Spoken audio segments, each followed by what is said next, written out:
गोष्टी आहेत. एक आहे बिगनेस आणि दुसरा आहे इनफनेस. म्हणजे करायचं तर स्पेक्टॅक्युलर, एवढं मोठं, एवढं असं आणि तुम्ही म्हणताय एवढं करा. हं. म्हणजे शूमॅकर नावाचा एक अर्थशास्त्रज्ञ होता. तर त्याने एक पुस्तक लिहिलं की स्मॉल इज ब्युटिफुल. तर तो इनफनेसचा पुरस्कर्ता होता. गांधीजी सुद्धा इनफनेसचे पुरस्कर्ते होते. तर हा जो आहे ना आजच्या जमान्यात आहे बिगनेस आणि तुम्ही सांगताय इनफनेस. तर काय सांगाल? हाच मुद्दा आम्हालाही वाटतो, की आमची कोणाशी स्पर्धा नाही आणि आम्हाला आमच्यासाठी जगायचं आहे आणि आमच्यासाठी जगता जगता आपल्या मित्रमंडळींना जगण्यासाठी आनंद देता येईल का हे बघायचं आहे.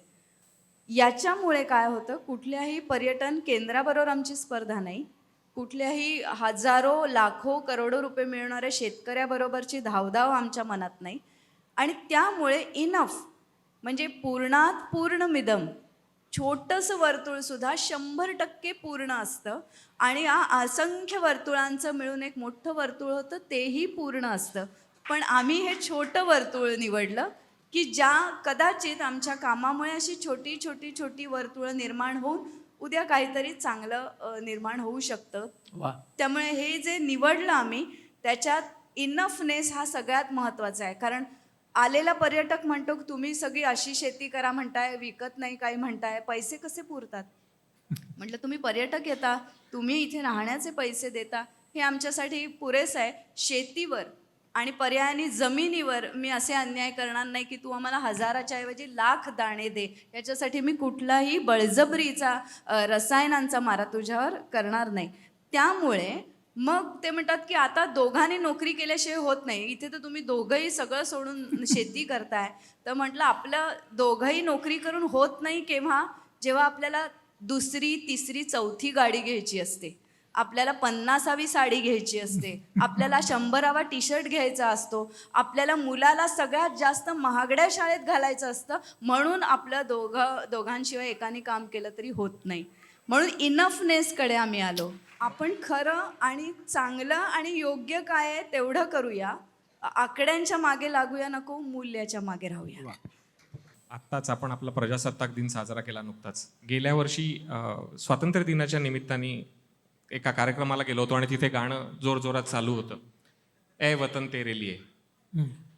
आणि त्याच्या निमित्ताने विचार करताना, कारण मुलं बागडत होती, खेळत होती आणि कोणाचंही त्या गाण्याकडे ऑब्व्हियसली लक्ष नव्हतं, तेव्हा प्रश्न पडला की देशभक्ती मुलांच्यात जागृत करायला काय नेमकं करायला लागत असेल वगैरे वगैरे वगैरे. पण मग तो विचार करता करता लक्षात आलं की आजचं गाणं काय होईल आजच्या परिस्थितीमध्ये, ए वेतन तेरे लिए. आपला सगळा प्रवासच शिक्षणापासूनचा, बालपणाचा ए वेतन तेरे लिए चालू आहे. मी त्यातनंच गेलोय. सगळंच तुम्ही कुठल्याही गोष्टीचं मुळात येऊन बघा, ए वेतन तेरे लिए आहे का नाही बघा. आज मुद्दामून एवढ्या मोठ्या समूहाबरोबर हा मुद्दा मला मांडायचा होता. अर्थात त्यातनं बाहेर पडणं सोपं नाहीये त्या विचारातनं. इनफनेसकडे आम्ही येण्याची गोष्ट आज आम्ही इथं जाहीरपणे बोलत असलो तरी आम्हाला स्वतःला इनफनेस पूर्ण कळलाय असा आमचा दावा नाहीये. पण ज्या शेतीने आम्हाला जे काही शिकवायला सुरुवात केली आहे, गेल्या 15 वर्षांमध्ये जे जे काही शिकलो, त्या उदरभरण नो हे जाणीजे यज्ञकर्म. आपण यज्ञकर्म करतो आहोत का? मग यज्ञकर्मासाठी खूप ढिगभर लाकडं लागतात का? तर नाही लागत. मोजकीच पाहिजेत, पण ती मात्र अत्यंत योग्य पाहिजेत. इथली शेती ही व्यावसायिक शेती नाही, त्यामुळे एका दाण्याचे 100च आले पाहिजेत का लाख खरं तर यायला हवेत, हा मुद्दा वादाचा असू शकतो. जिथं शेतीला व्यवसाय म्हणून निवडलं गेलंय, जिथं ज्या शेतकऱ्याला त्यातून अर्थार्जन करणं, त्याचं आयुष्य, त्याचा उदरनिर्वाह पूर्ण ज्याच्यावर चालवायचा आहे, त्याच्यासाठी ती आकडेवारी पूर्णपणे वेगळी असू शकते. पण मुळात शेती नावाची जी कृती आहे ती पूर्वीच्या काळामध्ये माणसांनी जेव्हा सुरू केली तेव्हा स्वतःचं अन्न पिकवण्यासाठी केली. त्याच नियमाला धरून आज आम्ही सुद्धा आमचं पोट भरण्यासाठीची शेती, म्हणजे ताटाचं आर्किटेक्चर आणि फार्मचं आर्किटेक्चर सेम पाहिजे असं आजच्या घडीला आम्ही म्हणतो. ताटात काय लागतं? तुम्हाला आधी प्रायमरी अन्न लागतं, म्हणजे भात, पोळी, भाकरी. तर त्यासाठीची तृणधान्य म्हणजे भात. सो भात हे आमचं मुख्य पीक आहे. आमच्या भाकरीसाठीची नाचणी हे आमचं सेकंड मुख्य पीक आहे. हे दोन प्रामुख्याने, ह्या दोघांची व्यवस्था झाली की बाकीच्या चिंता जगात उरत नाहीत. आधी मनापासून सांगतो तुम्हाला, जगतो होता मी ते आता. त्याच्या जोडीला थोडी डाळ लागते, कडधान्य लागतात, ते तिसरं पीक. त्याच्या जोडीला भाज्या पाहिजेत विटामिन्स आणि फायबरसाठी, ते चौथं पीक.